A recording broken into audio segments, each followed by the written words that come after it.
Germán, ¿es viable la solución que plantea el expresidente Frey de estatizar el sistema? Mira, el presidente Frey, el senador Frey, hizo una precisión muy interesante aquí mismo. Sí. Yo vi la entrevista del presidente Frey, que yo te digo, cuando él explicita los elementos del concepto que él tiene en la Junta de la Democracia Cristiana, donde dice estatizar, la interpretación que él hace de esa estatización no es la que uno habría pensado, que inclusive yo la pensé cuando lo escuché y por eso escribí un artículo en la prensa, en realidad, ¿no? En el día de hoy día apareció en la tercera. No, yo digo, mire, no es esa la solución necesariamente, porque cuando él plantea estatizar, pero cuando yo vi el programa de él, que lo vi hoy día en la mañana en realidad, ¿no? Cuando veo la entrevista de él y lo que él le explica, en realidad es que esto le entiende lo que hay que hacer es un mayor empoderamiento del Estado. El Estado tiene que tener mayores mecanismos, recursos, elementos que le permitan gestionar e intervenir de manera mucho más proactiva y ordenadora del sistema. Es una cosa distinta. No, y yo diría que eso va mucho más en la línea de lo que es el Transantiago. Si la derecha lo que le ha criticado al Transantiago es que dice mucho Estado. El Estado diseña, el Estado elabora los contratos, el Estado gestiona, el Estado planifica, demasiado Estado. Es lo que a mí me dijo Hernán Vigi cuando yo fui a presentar el Transantiago a Libertad y Desarrollo cuando yo estaba al frente del programa. Dijo, mira, me parece bien, dice conceptualmente todo bien, pero hay mucho Estado aquí. Y yo le expliqué por qué. ¿Por qué había mucho Estado? ¿No? Entre otras cosas porque tú en ese momento tenías un agente de mercado que aquí no existía, que era el empresario. En ese sector no existía el empresario. Existía el micrero, existía un gremio que hacía las veces de empresa, pero que no funcionaba con la lógica empresarial. Y que por lo tanto había aquí, a diferencia de otros sectores de la economía, había que construir el actor de mercado, el actor empresarial. Que fue lo que se hizo con el Transantiago al incorporar nuevos operadores y al obligar a los antiguos a constituir empresas. Ahora, si Navarrete tiene problemas, es porque él cometió su propio pecado de transformar su asociación gremial en empresa, con los mismos problemas de poder y de todas las cosas que ahí existían, se reproducen en su empresa, que no están en realidad, y por eso que ha tenido los problemas que tiene.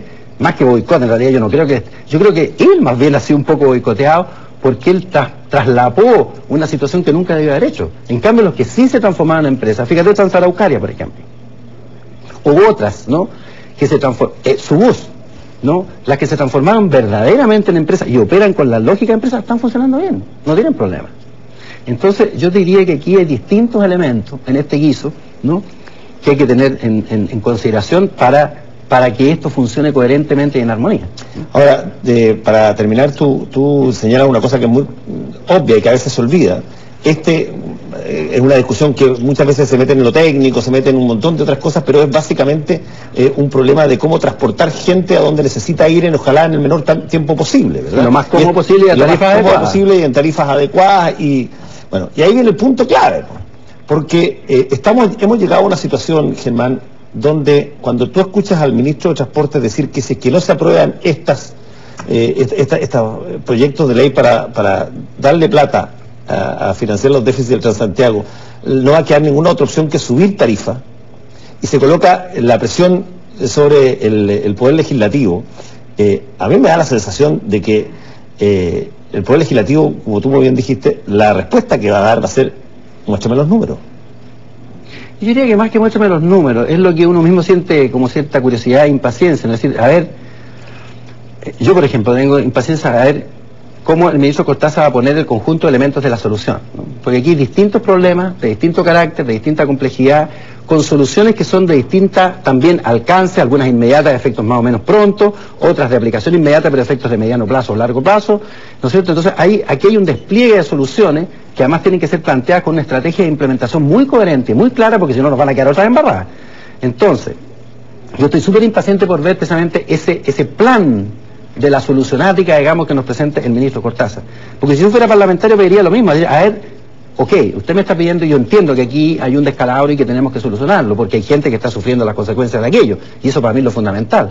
Pero a ver cómo lo hacemos, digamos así, en qué perspectiva esto se realiza, porque yo tengo que saber si lo que voy a dar, con eso se va a solucionar.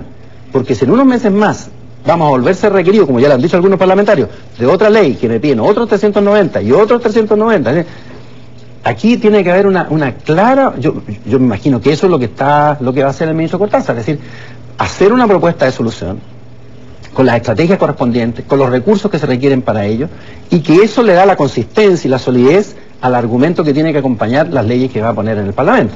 Ahora, si eso es así, Yo creo que esas leyes van a tener un pasar adecuado en el Parlamento. Ahora, si no vamos a ver aquí situaciones muy complicadas. Yo creo que se estableció un marco de guerrilla, gobierno-oposición, que es lo más negativo del mundo, porque eso no le interesa nada a la ciudadanía. A la gente le interesa que los políticos se pongan de acuerdo, que no guerreen con este asunto que está afectando su calidad de vida, que está pésima, miserable, humillante, ¿no? En estos días y en estos meses y por muchos meses.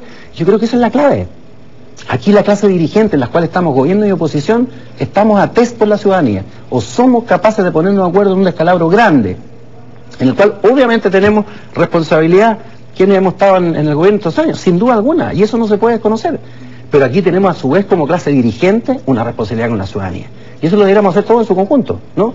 Yo sé que en la oposición hay gente que tiene ideas interesantes, yo creo que hay que recogerlas, hay que convocar una gran mesa y decirles, vengan para acá, pesquemos todo, ¿no? Y veamos cómo sacamos adelante este problema. Pero eso, yo diría que es un poco la oposición llama a transparentar, que es mucho más que los números. Es el tema, el problema y cómo lo vamos a solucionar y vamos a llegar a buen puerto. Pero tú ves que hay disposición en el gobierno de convocar a la oposición o decir, ¿saben qué? Este es un problema nacional y necesito ayuda, sin que eso tenga, pero efecto que, a ver, que eso arriesgue eventualmente perder el poder? Se puede arriesgar igual. Se puede arriesgar igual. Bueno, de hecho se está. Y te digo, yo personalmente, y posiblemente muchos amigos míos de la Concertación se van a enojar, ¿no? A mí no me importa si pierdo el poder, pero soluciono el problema. Porque aquí estamos haciendo sufrir a 3,5 millones, 4 millones de santiaguinos. Y eso no tiene, como dijo la presidenta en un momento, yo me tomo la frase de la presidenta. Eso, ¿no es cierto?, es inaceptable. Y la inaceptabilidad de una situación como esta significa que uno que tiene que estar dispuesto, sobre todo yo si tengo el poder, todos los pasos de generosidad y apertura, aunque me cueste, ¿no? Aunque diga que no tuve las condiciones, no tuve la capacidad de yo resolverlo solo. Pero eso es preferible aceptar eso como costo a tener que aceptar que este problema, porque se desata una guerrilla, no me aprueban las leyes, no me aprueban mis propuestas, porque al final la oposición encontró, por fin, algo con el cual echar abajo la posibilidad que la Concertación pueda ser elegida al gobierno. Hasta hoy día, durante 17 años, no ha tenido cómo articular un discurso realmente que ponga fin a los gobiernos de la Concertación. Pero hoy día encontró. El drama de esto, Fernando, es que eso es un costo social altísimo y eso no lo podemos permitir.